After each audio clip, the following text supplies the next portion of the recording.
കർത്താവായ യേശുക്രിസ്തുവിന്റെ അതിപരിശുദ്ധമായ നാമം വാഴ്ത്തപ്പെടുമാറാകട്ടെ. ഗുഡ് സമരിറ്റൻ മിനിസ്ട്രീസ് അവതരിപ്പിക്കുന്ന വിസ്മയ സന്ദേശത്തിന്റെ എല്ലാ മാന്യ പ്രേക്ഷകർക്കും വേഗം വരുന്നവനായ കർത്താവായ യേശുക്രിസ്തുവിന്റെ നാമത്തിലുള്ള സ്നേഹവന്ദനം അറിയിക്കട്ടെ.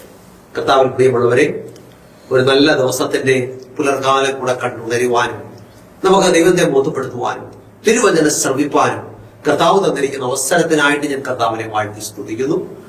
നമ്മൾ ഈ ദിവസങ്ങളിൽ ചിന്തിച്ചുകൊണ്ടിരിക്കുന്ന വിഷയം വീണ് കിടക്കുന്ന അടിസ്ഥാനങ്ങൾ എന്നുള്ളതാണ്. കഴിഞ്ഞ 99 എപ്പിസോഡുകളായിട്ട് നാം ഈ വിഷയം തുടർച്ചയായി ചിന്തിച്ചുകൊണ്ടിരിക്കുകയായിരുന്നു. ഇന്ന് അതിന്റെ 100ാമത്തെ എപ്പിസോഡിലേക്കാണ് കടന്നു വന്നിരിക്കുന്നത്.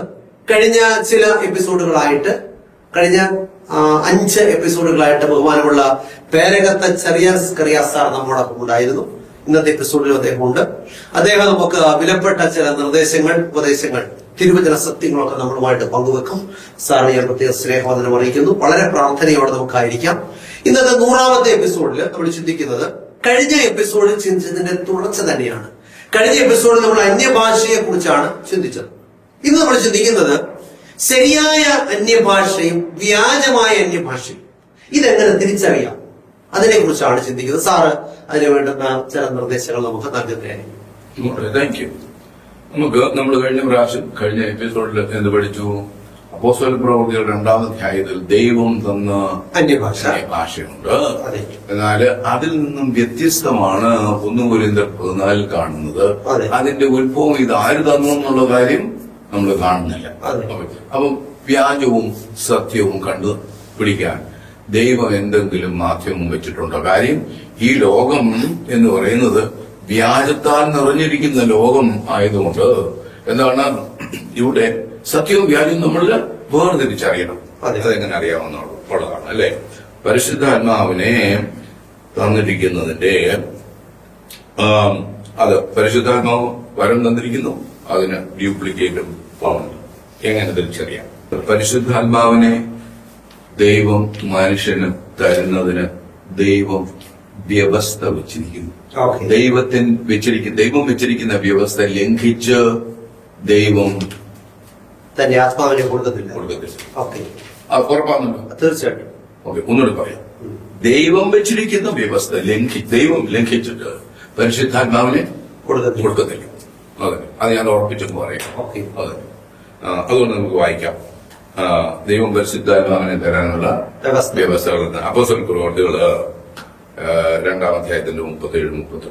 ഓക്കെ, അപ്പോസ്തലന്മാരുടെ പ്രവൃത്തികൾ 2:37-38. ഇത് കേട്ടിട്ട് അവർ ഹൃദയത്തിൽ കുത്തുകൊണ്ട് പത്രോസിനോടും ശേഷം അപ്പോസ്തലന്മാരോടും സഹോദരന്മാരായ പുരുഷന്മാരെ ഞങ്ങൾ എന്ത് ചെയ്യണമെന്ന് ചോദിച്ചു. ഇപ്പൊ 8ാമത്തെ വാക്യത്തിൽ പത്രോസ് അവരോട് നിങ്ങൾ മാനസാന്തരപ്പെട്ട് നിങ്ങളുടെ പാപങ്ങളുടെ മോചനത്തിനായി ഓരോരുത്തരും യേശുക്രിസ്തുവിന്റെ നാമത്തിൽ സ്നാനമേൽപ്പീൻ. മാനസാന്തരം, സ്നാനം. എന്നാൽ പരിശുദ്ധാത്മാവെന്ന ദാനം നിങ്ങൾക്ക് കിട്ടും എന്ന് പറഞ്ഞു. അപ്പൊ ദൈവം വ്യവസ്ഥ വെച്ചിരിക്കുന്നതിൽ ഒരു വ്യവസ്ഥ എന്താണ്? മാനസാന്തരപ്പെടണം, കളയണം, പാപമായിട്ട് യാതൊരു ബന്ധവും ഇല്ലാത്ത ഒരു ജീവിതം നയിക്കാൻ ഒരു തീരുമാനം എടുക്കണം. പിന്നെ അത് കഴിഞ്ഞിട്ട് സ്നാനപ്പെടണം. അന്നേരം പരിശുദ്ധാത്മാഭിഷേകം ലഭിക്കും എന്നുള്ളതാണ് ഒരു വ്യവസ്ഥ. ശരിയല്ലേ? ദൈവത്തിന്റെ വ്യവസ്ഥ ലംഘിച്ച് ദൈവം പ്രവർത്തിക്കുമോ? ഇല്ല. നോക്കാം, 2ാമത്തെ വ്യവസ്ഥ നോക്കാം. അപ്പോസ്തല പ്രവൃത്തികൾ 5-ാം അധ്യായത്തിന്റെ 31-32 വായിക്കാം. അപ്പോസ്തലന്മാരുടെ പ്രവൃത്തികൾ 5-ാം അധ്യായം 31-32 വാക്യങ്ങൾ ഇവിടെ വായിക്കുന്നത്, ഇസ്രായേലിന് മാനസാന്തരവും പാപമോചനവും നൽകുവാൻ ദൈവം അവനെ പ്രഭുവായും രക്ഷിതാവായും തന്റെ വലം കൈയാൽ ഉയർത്തിയിരിക്കുന്നു. ഈ വസ്തുതയ്ക്ക് ഞങ്ങളും ദൈവം തന്നെ അനുസരിക്കുന്നവർക്ക് നൽകിയ പരിശുദ്ധാത്മാവും സാക്ഷികളാകുന്നു എന്ന് പറഞ്ഞു. ആർക്കാ ദൈവം പരിശുദ്ധാത്മാവിനെ കൊടുക്കുന്നത്? ദൈവം തന്നെ അനുസരിക്കുന്നവർക്ക്. ഇനി അനുസരണം കെട്ടവരുടെ മേൽ പരിശുദ്ധാത്മാവിനെ കൊടുത്തുവെങ്കിൽ ദൈവം പറഞ്ഞത് ദൈവം തന്നെ ലംഘിച്ചു. ഞാൻ എന്റെ ന്യായപ്രമാണത്തെ ലംഘിക്കുകയോ എന്റെ അധരങ്ങളിൽ പുറപ്പെട്ടതിന് ഭേദം വരുത്തുകയോ ചെയ്യില്ല ദൈവം പറയുന്നു. ദൈവം പറയുന്നു. സൂക്ഷിക്കണം. അപ്പൊ പരിശുദ്ധാത്മാഭിഷേകം ഉണ്ടെന്ന് അവകാശപ്പെടുകയും അന്യഭാഷയും ചെയ്യുകയും കൈയെഴുത്ത് ക്രൂശിൽ തറച്ചു, ശബദില്ല, ന്യായപ്രമാണത്തിന് കീഴ്പ്പെടരുത് എന്നൊക്കെ വിശ്വസിക്കുന്നവൻ അന്യഭാഷ പറയുന്നെങ്കിൽ അത് വേറെ ആത്മാവാണ്. അത് വേറെ ആത്മാവാണ്. സത്യവും വ്യാജവും തിരിച്ചറിയാൻ ദൈവം വ്യവസ്ഥ വെച്ചിട്ടുണ്ടോ? ഉണ്ട്. അപ്പൊ ദൈവം തന്നെ അനുസരിക്കുന്നവർക്കാണ് പരിശുദ്ധാത്മാവിനെ നൽകുന്നത്. അപ്പൊ ദൈവകൽപ്പന അനുസരിക്കാത്ത ഒരാൾക്ക് പരിശുദ്ധാത്മാവിനെ കിട്ടത്തില്ല. അന്യഭാഷ പറയുന്നെങ്കിലോ അത് വേറെ ആത്മാവാന്ന് ചിന്തിച്ചോളൂ. ഇനി അടുത്ത വായിക്കാം.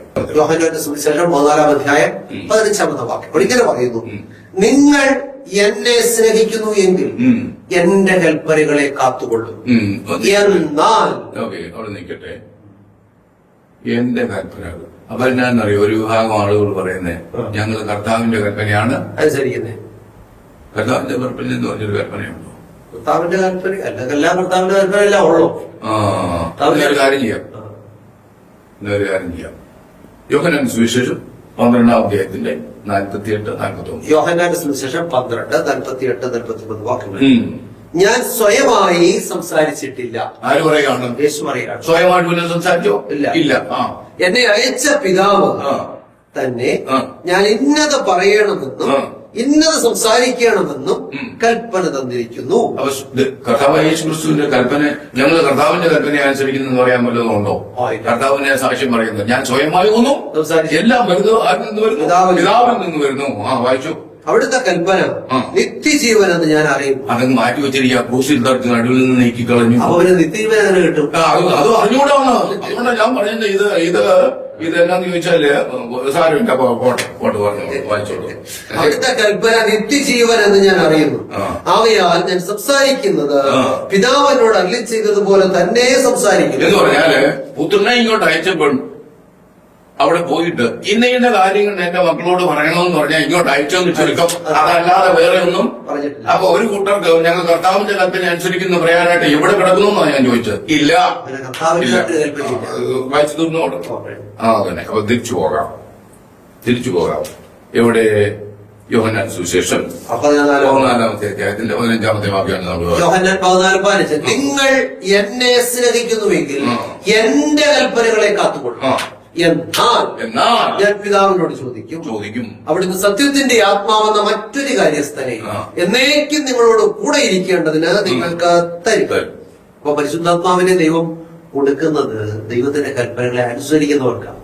നമ്മൾ പറഞ്ഞതാണ് അല്ല, കർത്താവ് തന്നെ പറഞ്ഞതല്ലേ. ഇത് മാറിപ്പോയി നീ പോയി കുരിശിൽ തറച്ചു യഹൂദന്റെ ഞങ്ങൾക്ക് വേണ്ട കൊള്ളത്തില്ലെന്ന് പറയുന്ന പുള്ളിക്ക് ലഭിക്കുന്നത് ദൈവത്തിന്റെ പരിശുദ്ധാത്മാവല്ല. കാരണം പരിശുദ്ധാത്മാവാണ്. അതാ ശുദ്ധാത്മാവാണ്. അതെ. ഇനി ആർക്കെങ്കിലും വിളിക്കണമെങ്കിൽ വിളിക്കാം, ചോദിക്കാം, അല്ലേ? അപ്പം ദൈവം പരിശുദ്ധാത്മാവിനെ നൽകുന്നതിന് നമ്മൾ ചിന്തിക്കുന്നേ വ്യാജവും സത്യവും തമ്മിൽ വേർതിരിക്കുക, അല്ലേ? അവിടെ ഒന്ന് അപ്പോസ്തല പ്രവൃത്തി 2-ാം അധ്യായത്തിൽ പറഞ്ഞിരിക്കുന്നത് ആര് തന്നും നമുക്കറിയാം, പരിശുദ്ധാത്മാവ്. മറ്റേ എവിടെ നിന്നും നമുക്ക് അറിയുന്നില്ല, ഇതിനൊരു സോഴ്സ് അറിയുന്നില്ല, അല്ലേ? ആർക്കും അറിയാൻ വയ്യാത്ത ഈ ഭാഷ സംസാരിക്കുന്നത് എപ്പോൾ കൊടുത്തു, ആര് കൊടുത്തു, ഇതിന്റെ രേഖ ഇവിടെ കാണുന്നില്ല. പൗലോസ് അപ്പോസ്തലൻ ഇതിനെ ശാസിക്കുന്നുണ്ട്. അതുകൊണ്ട് വ്യാജവും. ഇനി ഒരു കാര്യം കൂടെ വായിക്കാം, 1 യോഹന്നാൻ 2:4 വായിക്കാം. യോഹന്നാന്റെ 1-ാം ലേഖനം 2-ാം അധ്യായം 4-ാമത്തെ വാക്യം. അവിടുത്തെ അറിഞ്ഞിരിക്കുന്നു എന്ന് പറയുകയും അവിടുത്തെ കൽപ്പനകളെ പ്രമാണിക്കാതിരിക്കുകയും ചെയ്യുന്നവൻ കള്ളനാകുന്നു, സത്യമോനില്ല. ഇതിന് വേദവസം പറഞ്ഞതാണ്. നമ്മൾ ഇത് വെച്ചുകൊണ്ടാണ് സത്യവും വ്യാജവും ഇതിനകത്ത് കളഞ്ഞാൽ സത്യവും വ്യാജവും എങ്ങനെ അറിയാമെന്നാണ് ഞാൻ ചോദിക്കുന്നത്. അസാധ്യമാണ്. ഇത് വെച്ചോണ്ടേ കള്ളവും സത്യവും തീരുമാനിക്കാൻ എന്തൊക്കെയാണ് പറ്റത്തുള്ളൂ.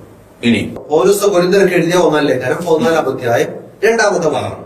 അന്യഭാഷയിൽ സംസാരിക്കുന്നവൻ മനുഷ്യരോടല്ല ദൈവത്തോടത്രേ സംസാരിക്കുന്നു, ആരും തിരിച്ചറിയുന്നില്ലല്ലോ. ആരും തിരിച്ചറിയുന്നില്ല, എങ്കിലും അവൻ ആത്മാവിൽ മർമ്മങ്ങളെ സംസാരിക്കുന്നു. ഓക്കെ. അപ്പൊ ഇതിനോട് നമ്മൾ ചില ചോദ്യങ്ങൾ ചോദിക്കാം. ഇത് വ്യാജമാണോ? അല്ല. കാര്യം അവൻ സംസാരിക്കുന്ന ആത്മാവിലാണ്, പരിശുദ്ധാത്മാവിലാണ്. വ്യാജമാണോ? അല്ല. അല്ലേ? എങ്കിലും ആരും തിരിച്ചറിയുന്നില്ല എന്ന് പറയുന്നു. അല്ലേ? ആരോട് സംസാരിക്കുന്നു? ദൈവത്തോട് സംസാരിക്കുന്നു. ദൈവത്തോട് എന്ത് സംസാരിക്കുന്നു? മർമ്മങ്ങളെ സംസാരിക്കുന്നു. മർമ്മങ്ങൾ എന്ന് പറഞ്ഞാൽ എന്തോ? മർമ്മങ്ങൾ എന്ന് പറഞ്ഞാൽ മനുഷ്യന് മറിഞ്ഞിരിക്കുന്ന. അപ്പൊ ദൈവത്തിന് മറിഞ്ഞിരിക്കുന്ന വല്ലതും ഉണ്ടോ? ദൈവത്തിന് മറിഞ്ഞിരിക്കുന്നതൊന്നുമില്ല. അപ്പൊ ദൈവത്തോട് മർമ്മം സംസാരിക്കാൻ സാധിക്കും. അപ്പം ദൈവം മറഞ്ഞിരിക്കുന്ന കാര്യങ്ങൾ ദൈവം വെളിപ്പെടുത്തി കൊടുത്തത് മർമ്മം. അതായവൻ സംസാരിക്കുന്നത്. പരിശുദ്ധാത്മാവല്ല സംസാരിക്കുന്നത്. അതുകൊണ്ട് ഈ വ്യാജവുമില്ല. അല്ല. അപ്പൊ ഇത് ഭാഷയുടെ വൃദ്ധിനിയോഗമാണോ? അല്ല. ദൈവത്തോട് സംസാരിക്കുക എന്ന് പറഞ്ഞാൽ അർത്ഥം എന്തുവാ? മനുഷ്യൻ എങ്ങനെയാ ദൈവത്തോട് സംസാരിക്കുന്നത്? പ്രാർത്ഥനയിലൂടെ. അതിന്റെ അർത്ഥം ഇവിടെ പറഞ്ഞിരിക്കുന്നതിന്റെ അർത്ഥം എന്നാ? അവൻ പ്രാർത്ഥിക്കുന്നു എന്നാണ് പറഞ്ഞിരിക്കുന്നത്. അല്ലെ? പ്രാർത്ഥനയിൽ അവന് ദൈവം മർമ്മങ്ങളെ വെളിപ്പെടുത്തി കൊടുത്തിരിക്കുന്നവന് സംസാരിക്കുന്നു എന്നും. അല്ലേ? ഒരുവൻ എങ്ങനെയാണ് പ്രാർത്ഥിക്കുന്നത്? പരിശുദ്ധാത്മാവിന്റെ ശക്തിയാൽ പുത്രന്റെ നാമത്തിൽ പിതാവിനോടാണ് സംസാരിക്കുന്നത്. അപ്പൊ ഇവിടെ പറഞ്ഞിരിക്കുന്നത് അല്ലേ? അപ്പൊ ഇവിടെ ഭാഷയുടെ സത്യമായ ഭാഷയുടെ ഒരു തെറ്റായ ഉപയോഗമാകാൻ സാധ്യതയുണ്ടോ? ഉണ്ട്. എങ്ങനെയാണെന്നറിയാമോ? ഞാനൊരു മലയാളത്തിലാണ് അറേബ്യയിൽ പോയി ജോലിക്ക്. ദൈവവും എന്റെ ദേവനും ഇല്ലാതെ കിടക്കുന്ന ഒരു രാജ്യം കർത്താവില്ല, വിശ്വസിക്കുന്നില്ല. ഞാൻ അവിടെ ചെല്ലുമ്പോഴ് ഞാൻ അവരോട് സുവിശേഷം പറയാം. എനിക്ക് അറബി അറിഞ്ഞുകൂടാ. അപ്പൊ ദൈവം എന്ത് തരുന്നു? അറബി സംസാരിക്കാനുള്ള വരം തരുന്നു. അപ്പൊ ഞാൻ അറബിയിൽ അവിടെ അവരോട് പ്രസംഗിക്കുന്നു. 2 വർഷം 3 വർഷം കഴിഞ്ഞിട്ട് ഞാനിവിടെ അപ്പം എനിക്കെന്ത് കിട്ടി? ഭാഷ വരം കിട്ടി. അങ്ങനെ ഭാഷ വരം കിട്ടി. ഞാൻ അവധിക്ക് ഇവിടെ വന്നിട്ടുള്ളത്. ഇവിടെ മലയാളികളെല്ലാം കൂടിയിരിക്കുന്നിടത്ത് ഞാൻ കയറിയെന്ന് അറബിയിലങ്ങ് പ്രാർത്ഥിക്കാം. എന്നോട് ചോദിക്കുക, അതായത് പ്രാർത്ഥിക്കും. ഞാൻ അറബിയിലങ്ങ് പ്രാർത്ഥിക്കാം.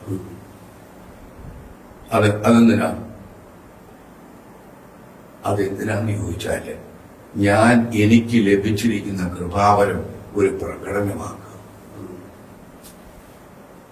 അങ്ങനെ ആക്കാൻ സാധ്യതയുണ്ടോ? സാധ്യതയുണ്ട്. ഉണ്ട്. വേദപുസ്തകത്തിലുണ്ടോ ഇത്? നമുക്ക് വായിക്കാം. 2 കൊരിന്ത്യർക്ക് എഴുതിയ ലേഖനം 12-ാം അധ്യായത്തിന്റെ 7-ാമത്തെ വാക്യം വായിക്കാം. പൗലോസ് കൊരിന്ത്യർക്ക് എഴുതിയ 2-ാം ലേഖനം 12-ാം അധ്യായം 7-ാമത്തെ വാക്യം. വെളിപ്പാടുകളുടെ ആധിക്യത്താൽ ഞാൻ അതിയായി നിഗളിച്ചു പോകാതിരിക്കാൻ. അപ്പം വെളിപ്പാടുകളെ ആധിക്യം വരുമ്പോഴും നിഗളിച്ചു പോകാൻ സാധ്യതയുണ്ട്. സാധ്യതയുണ്ട്. ഇത് നമ്മൾ ദൈവവചനം കാര്യങ്ങൾ ചിന്തിക്കുന്നു, അല്ലേ? അപ്പം അങ്ങനെ ഒരു കാര്യം സാധിച്ചേക്കാം എന്ന് നമ്മളിവിടെ കാണുകയാണ്, അല്ലേ? അപ്പൊ ഇവിടെ നമ്മള് ഈ 14-ാം അധ്യായത്തിനകത്ത് കാണുന്ന 14-ാം അധ്യായം മുഴുവൻ വായിക്കുമ്പോൾ അവിടെ 4 കാര്യങ്ങൾ കാണുന്നു. 1, ദൈവത്തിന്റെ കൊരിന്ത്യൻ അത് ഉണ്ടായിരുന്നു എന്നുള്ളതാണ് നമ്മൾ ഈ വായിക്കുന്ന 14-ാം അധ്യായത്തിനകത്ത് കാണാൻ സാധിക്കുന്നു. എന്താണ്? കൊരിന്ത്യൻ ദൈവം കൊടുത്ത ശരിയായ അന്യഭാഷ ഉണ്ടായിരുന്നു. അതിന്റെ വ്യാജമുണ്ടായിരുന്നു. പിന്നെ വ്യാജമായ അന്യഭാഷ ഉണ്ടായിരുന്നു. അന്യഭാഷക്കാരനുണ്ടായിരുന്നു. കൊരിന്തെന്ന് പറയുന്ന ലോകത്തിന്റെ 4 കരയിൽ നിന്ന് വിളിച്ചിരുന്ന ഒരു സമയം ഉണ്ടായിരുന്നു. റോമിൽ നിന്നൊക്കെ ആളുകൾ വിനോദത്തിനായിട്ട് വന്നിരുന്നു. സർവകലാശാല അവിടെ ഉണ്ടായിരുന്നു. വാണിജ്യക്കാർ പോക്കിനും വരവിനും ഏറ്റവും പറ്റിയ ഗ്രീക്കിന്റെ ഒരു ഭാഗമായിരുന്നു കൊരിന്ത്. ആൾക്കൂട്ടം അവിടെ പല ഭാഷക്കാരുണ്ട്. ഇങ്ങനെ 4 കാര്യങ്ങളെ വേർതിരിച്ചാൽ ഈ 14-ാം അധ്യായം നന്നായിട്ട് അങ്ങ് മനസ്സിലാക്കും. നമ്മള് പറഞ്ഞുകൊണ്ട് വന്നത് എന്താണ്? 4 അവസ്ഥകളുണ്ടായിരുന്നു. പക്ഷെ നിലയില് അപ്പോസ്തല പ്രവൃത്തികളെന്നാണ് 2-ാം അധ്യായത്തിൽ നടത്തുന്നതിന്റെ ആവർത്തനമായിരിക്കണം പരിശുദ്ധാത്മാവാകുന്ന ദൈവം കൊടുത്ത ഭാഷാവരത്തിന്റെ തുടർച്ച. അത് കാണുന്നുണ്ടോ? ഇല്ല, ഇവിടെ കാണുന്നില്ല. എന്നാല് ദൈവജനത്തിന്റെ ഇടത്തിൽ കാണുന്നുണ്ടോ എന്ന് ചോദിച്ചാൽ കാണുന്നുണ്ടെന്ന് പറയാം. ഓക്കെ, വായിക്കാം. 10-ാം അധ്യായം 44 മുതൽ വായിക്കും. പെട്ടെന്ന് വായിക്കും സമയം. 44 മുതലുള്ള വാക്യം. അവിടെ ഈ വാക്കുകളെ ഈ വാക്കുകൾ എവിടാന്നറിയാമോ? കൊർന്നേലിയോസിന്റെ വാങ്ങുന്നില്ല. ഈ വാക്കുകളെ പത്രോസ് പ്രസ്താവിക്കുമ്പോൾ തന്നെ വചനം കേട്ട എല്ലാവരുടെ മേലും പരിശുദ്ധാത്മാവ് വന്നു. അവർ അന്യഭാഷകളിൽ സംസാരിക്കുന്നതും ദൈവത്തെ മഹത്വീകരിക്കുന്നതും കേൾക്കയാൽ പത്രോസിനോട് കൂടെ വന്ന പരിച്ഛേദനക്കാരായ വിശ്വാസികൾ ഇവരാരാന്നറിയാമോ? പത്രോസിനോട് കൂടെ വന്ന് പരിച്ഛേദനക്കാരെന്നാണ് യഹൂദന്മാര്. അവരെ പെന്തിക്കോസ് നാളിന്റെ അനുഭവം ഉള്ളവരാ. അതെ, പത്രോസിന്റെ കൂടെ ഇവിടെ കൊർന്നേലിയോസിന്റെ വീട്ടിൽ വന്നിരിക്കുക. എന്നിട്ട് അവർ എന്ത് പറയുന്നു? പരിശുദ്ധാത്മാവ് ദാനം ജാതികളുടെ മേലും പകർന്നത് കണ്ട് വിസ്മയിച്ചു. നമ്മെ പോലെ പരിശുദ്ധാത്മാവ് ലഭിച്ച ഇവരെ സ്നാനം കഴിപ്പിച്ചു കൂടാതെ വണ്ണം വെള്ളം വിലക്കുവാൻ ആർക്ക് കഴിയുമെന്ന് പറഞ്ഞു. നമ്മെ പോലെ എന്ന് പറഞ്ഞാൽ പെന്തക്കോസ്ത് നാള് നമുക്ക് പരിശുദ്ധാത്മാവ് ലഭിച്ചപ്പോൾ നമ്മൾ അന്യഭാഷകൾ സംസാരിച്ചതുപോലെ ഇവരും അന്യഭാഷകൾ സംസാരിക്കുന്നു. അത് കണ്ടിട്ടുണ്ട്. നമ്മെ പോലെ എന്ന് പറയുന്നതിന്റെ അർത്ഥം. അപ്പൊ പെന്തക്കോസ്തിന്റെ ആവർത്തനമാണ് ഇവിടെ കൊർന്നേലിയോസിന്റെ പോലെ കാണുന്നത്. ഇനി അപ്പോസ്തലരുടെ 19-ാമത്തെ അധ്യായത്തിലേക്ക് പോകാം. അപ്പോസ്തലന്മാരുടെ പ്രവൃത്തികൾ 19-ാം അധ്യായം 1 മുതൽ വരെയുള്ള വാക്യങ്ങൾ. 1 മുതലുള്ള വാക്യങ്ങൾ. അപ്പൊല്ലോസ് കൊരിന്തിലിരിക്കുമ്പോൾ പൗലോസ് ഉൾപ്രദേശങ്ങളിൽ കൂടി സഞ്ചരിച്ച് എഫെസോസിലെത്തി ചില ശിഷ്യന്മാരെ കണ്ടു. നിങ്ങൾ വിശ്വസിച്ചിട്ട് പരിശുദ്ധാത്മാവിനെ പ്രാപിച്ചുവോ എന്ന് ചോദിച്ചതിന് പരിശുദ്ധാത്മാവ് ഉണ്ടെന്ന് പോലും ഞങ്ങൾ കേട്ടിട്ടില്ല എന്നവർ പറഞ്ഞു. എന്നാൽ ഏതായിരുന്നു നിങ്ങളുടെ സ്നാനമെന്ന് അവൻ അവരോട് ചോദിച്ചതിന് യോഹന്നാന്റെ സ്നാനം എന്നവർ പറഞ്ഞു. അതിന് പൗലോസ് യോഹന്നാൻ മാനസാന്തര സ്നാനം അത്രേ കഴിപ്പിച്ചു, തന്റെ പിന്നാലെ വരുന്നവനായ യേശുവിൽ വിശ്വസിക്കണമെന്ന് ജനത്തോട് പറഞ്ഞു എന്ന് പറഞ്ഞു. ഇത് കേട്ടാറേ അവർ കർത്താവായ യേശുവിന്റെ നാമത്തിൽ സ്നാനമേറ്റു. പൗലോസ് അവരുടെ മേൽ കൈവച്ചപ്പോൾ പരിശുദ്ധാത്മാവ് അവരുടെ മേൽ വന്നു. അവർ അന്യഭാഷകളിൽ സംസാരിക്കുകയും പ്രവചിക്കുകയും ചെയ്തു. ഇനി 10-ാമത്തെ വാക്യം വായിക്കണം. അത് 2 സംവത്സരത്തോളം നടക്കുകയാൽ ആസിയിൽ പാർക്കുന്ന യഹൂദന്മാരും യവനന്മാരും എല്ലാം കർത്താവിന്റെ വചനം കേൾപ്പാൻ ഇടയായി. എന്തുകൊണ്ട് ഇടയായി? അന്യഭാഷ എന്ന വരം. അപ്പം കർത്താവ് യേശുക്രിസ്തു പറയുകയാണ്, എന്താണ്? ഞാൻ ഭാഷാവരം നിങ്ങൾക്ക് തരും, അത് വരുമ്പോഴും നിങ്ങൾ ലോകത്തിൽ പോയി സാക്ഷികൾ. ഇതിന്റെ നിവൃത്തീകരണോ ഇവിടെ കാണുന്നത്. അപ്പൊ നമ്മൾ പെന്തക്കോസ്ത് നാളിൽ കണ്ടതും കൊർന്നേലിയോസിന്റെ വീട്ടിൽ കണ്ടത് അതിന്റെ ആവർത്തനമാണ്. അതെ, ഇവിടെ അപ്പോസ്തലരുടെ പ്രവൃത്തികളുടെ ആവർത്തനമാണ്. ഇന്നും ഇതിന്റെ ആവർത്തനമായിരിക്കും. അല്ലാത്തതോ? അല്ലാത്തത് വ്യാജം. കൊരിന്തിൽ ശരിയായ അന്യഭാഷ ഉണ്ടായിരുന്നോ? ഉണ്ടായിരുന്നു. ശരിയായ അന്വേഷണം ഉണ്ടായിരുന്നു. തിരിച്ച് 14-ാമത്തെ അധ്യായത്തിലേക്ക് പോകാം. 1 കൊരിന്ത്യർ 14-ാം അധ്യായത്തിലേക്ക് തിരിച്ചു പോകാം. പൗലോസ് കൊരിന്ത്യർക്ക് 1-ാം ലേഖനം 14-ാം അധ്യായം 39-ാമത്തെ വാക്യം. അതുകൊണ്ട് സഹോദരന്മാരെ, പ്രവചനവരം വാഞ്ചിപ്പീൻ. അന്യഭാഷകളിൽ സംസാരിക്കുന്നത് വിലക്കിയമരുത്. സകലവും ഉചിതമായി ക്രമമായി നടക്കട്ടെ. അന്യഭാഷയിൽ സംസാരിക്കുന്നത് വിലക്കണ്ട. ഏതിനെ പറ്റിയാ പറയുന്നത്? നിങ്ങൾ നാവ് കൊണ്ട് തെളിവല്ലാത്ത വാക്കുകൾ എന്തെങ്കിലും സംസാരിക്കുന്നതോ അതല്ല വിലക്കണം. വിലക്കണ്ടെന്ന് പറയുന്നത്. വിലക്കേണ്ടത് ഏതാ? വിലക്കരുതെന്ന് പറയുന്നത് ഏതാ? ശരിയായ അന്യഭാഷ ദൈവം കൊടുത്തിട്ടുള്ളത്. അപ്പം എന്താണ്? രണ്ടും ഉണ്ടായിരുന്നു എന്നുള്ള കാര്യം നമുക്കവിടെ വ്യക്തമാകുന്നു. സമയമില്ലാത്തതുകൊണ്ട് 7-ാമത്തെ വാക്യം മുതൽ 14-ാമത്തെ അധ്യായത്തിന്റെ 7-ാമത്തെ വാക്യം മുതൽ 13-ാമത്തെ വാക്യം വരെ വായിക്കണം. ഇവിടെ പൗലോസ് കൊരിന്ത്യർക്ക് എഴുതിയ 1-ാം ലേഖനം 14-ാം അധ്യായം 7 മുതൽ കുഴൽ, വീണ എന്നിങ്ങനെ നാദം കൊടുക്കുന്ന നിർജീവ സാധനങ്ങൾ തന്നെയും നാദഭേദം കാണിക്കാഞ്ഞാൽ ഊതിയതോ വീട്ടിയതോ എന്തെന്നെങ്ങനെ അറിയണം. അപ്പൊ 14-ന്റെ 2 ഇതുമായിട്ട് നോക്കുന്നില്ല. കാര്യം എന്താണ്? ഒന്ന് സത്യത്തിന്റെ ദുരുപയോഗമാണ്. അതെ, പറഞ്ഞു. കാഹളം തെളിവില്ലാത്ത നാദം കൊടുത്താൽ പടയ്ക്കാർ ഒരുങ്ങും. അപ്പൊ എന്താണ്? കാഹളം തെളിവുള്ളത് കൊടുത്തോണം എന്ന് സ്ഥാപിക്കുന്നത്. വ്യാജമാകാണെന്ന് ഇവിടെ അവന്. അതുപോലെ നിങ്ങൾ നാവുകൊണ്ട് തെളിവായ വാക്ക് ഉച്ചരിക്കാൻ നിങ്ങൾ തെളിവായ വാക്ക് സംസാരിച്ചോണം. ഇപ്പൊ നിങ്ങൾ സംസാരിക്കുന്നില്ല എന്നാണ് പറയുന്നത്. ഇത് അപ്പോസ്തല പ്രവൃത്തികൾ 2-ൽ നടന്നതിന്റെ ആവർത്തനമാണോ? അല്ല. ലോകത്തിൽ വിവിധ ഭാഷകളുണ്ട്, അവയിൽ ഒന്നും തെളിവില്ലാത്തതല്ല. ഞാൻ ഭാഷ അറിയാഞ്ഞാൽ സംസാരിക്കുന്നവന് ഞാൻ ബർബരനായിരിക്കും, സംസാരിക്കുന്നവൻ എനിക്കും ബർബരനായിരിക്കും. അതുകൊണ്ട് നിങ്ങൾ ചോദിക്കട്ടെ ചോദ്യം. ഇവിടെ തെളിവില്ലാത്ത വാക്ക് സംസാരിക്കുന്നത് സ്വർഗീയ ഭാഷയാണോ? ഒരിക്കലും അല്ല. സാധാരണ മനസ്സിലാകാത്ത ഭാഷ എന്ന് പറയുന്നു. ചിലർ പറയുന്നു ഈ അന്യഭാഷ എന്ന് പറയുന്നത് ആർക്കും മനസ്സിലാകത്തില്ല. പിന്നെ ആർക്കും മനസ്സിലാകത്തില്ല, സാധാരണ മനസ്സിലാകത്തില്ല. സ്വർഗീയ ഭാഷയാണ്, അത് സാധാരണ മനസ്സിലാകുന്നില്ല. കാരണം സ്വർഗത്തിൽ നിന്നാണ് സാധാരണ ഇങ്ങോട്ട് പോകുന്നത്. ഇങ്ങോട്ട് വന്നു. പുള്ളി അവിടുത്തെ പല ഭാഷ പഠിച്ചിട്ടാണ്. ഈ വിഡ്ഢിത്തരത്തെ എന്തോ ചെയ്യും? ഇത് വിശ്വസിക്കുന്ന മനുഷ്യനുണ്ടല്ലോ, ഞാൻ പറയുന്നത് ജനങ്ങൾ, പൊതുജനങ്ങളല്ല, ഇത് പ്രസംഗിക്കുന്ന ഉപദേഷ്ടാക്കന്മാർ, ആ വാക്കിന് നോക്കുക, ഈ ഉപദേഷ്ടാക്കന്മാർ ഇത് ദൈവത്തിന്റെ ആലോചന സഭയിൽ നിൽക്കണം. ശരിയായ ഭാഷാപരം ഉണ്ടായിരുന്നു, അതിനെ വിലക്കെടുന്നെന്ന് പൗലോസ് പറയും. 2, ശരിയായ ഭാഷാപരത്തിന്റെ ദർശനങ്ങളുടെ ആധിക്യത്താൽ നിഗളിച്ചു പോയ ഒരു ദുരുപയോഗപ്പെടുത്തിയുണ്ടായിരുന്നു മനസ്സിലാക്കുന്നു. 3, വ്യാജമായതുണ്ടായിരുന്നു, കുഴൽ, വീണ, അല്ലേ? ഇനി 4 എന്താണ്? ശരിയായ ഭാഷയും ഉണ്ടായിരുന്നു എന്ന് പറയുന്നു. പിന്നെന്താണ്? അന്യഭാഷക്കാർ ഉണ്ടായിരുന്നു, പലവിധ ഭാഷക്കാർ ലോകത്തിന്റെ നാനാഭാഗത്തുനിന്നും വന്നിട്ടുള്ളവരുണ്ടായിരുന്നു. അതുകൊണ്ട് വായിക്കാം. 1 കൊരിന്ത്യർ 14:27-28 വാക്യങ്ങൾ വായിക്കാം. പൗലോസ് കൊരിന്ത്യർക്ക് എഴുതിയ 1 ലേഖനം 14:27-28 വാക്യം. അന്യഭാഷയിൽ സംസാരിക്കുന്നുവെങ്കിൽ 2 പേരോ ഏറിയാൽ 3 പേരോ ആകട്ടെ, അവർ ഓരോരുത്തരായി സംസാരിക്കുകയും ഒരുവൻ വ്യാഖ്യാനിക്കുകയും ചെയ്യട്ടെ. വ്യാഖ്യാനിയില്ല ഞാൻ, അന്യഭാഷക്കാരൻ സഭയിൽ. വിട്ടുപോയിട്ട് വ്യാഖ്യാനി ഇല്ല ഞാൻ. ആര്? അന്യഭാഷക്കാരൻ എന്ന് പറഞ്ഞാൽ, അന്യഭാഷക്കാരൻ എന്ന് പറഞ്ഞാൽ അർത്ഥം വിദേശി, മറ്റൊരു ഭാഷ സംസാരിക്കുകയാണ് നമ്മളെന്ന് പറയുന്നത് അന്യഭാഷക്കാരൻ എന്ന് പറയുന്നത്. അപ്പൊ അവിടെ ആരൊക്കെ ഉണ്ടായിരുന്നു? അന്യഭാഷക്കാരും ഉണ്ടായിരുന്നു. അവരെ സംബോധന, അവരെ കുറിച്ചാണ് പറയുന്നത്. നീ പ്രാർത്ഥിക്കുന്നെങ്കിൽ 2 3 പേരെ പ്രാർത്ഥിക്കട്ടെ, അവർ ഓരോരുത്തരായി പ്രാർത്ഥിക്കും. എന്തിനാ വ്യാഖ്യാനിക്കുന്നില്ല? സഭയ്ക്ക് ആത്മീയ വർധനമോ വരുത്താനായിട്ടാണ്. ഈ കാര്യങ്ങള് എന്താണ് വേദപുസ്തകപ്രകാരം ഇന്ന് നടക്കുന്നില്ല. ഇന്ന് കാണുന്ന ഭാഷ അവർ അപ്പോസ്തല പ്രവൃത്തികൾ 2-ാം അധ്യായത്തിൽ നടത്തുന്നതിന്റെ ആവർത്തനമല്ല, അതിന് വിപരീതമാണ് എന്ന് പറഞ്ഞുകൊണ്ട് ഞാൻ വാക്കുകൾ ചേർക്കുന്നു. കർത്താവിൻ പ്രിയമുള്ളവരെ, നമ്മൾ അന്യഭാഷയെ കുറിച്ചുള്ള വിലപ്പെട്ട നിർദ്ദേശങ്ങളാണ് കേട്ടുകൊണ്ടിരുന്നത്.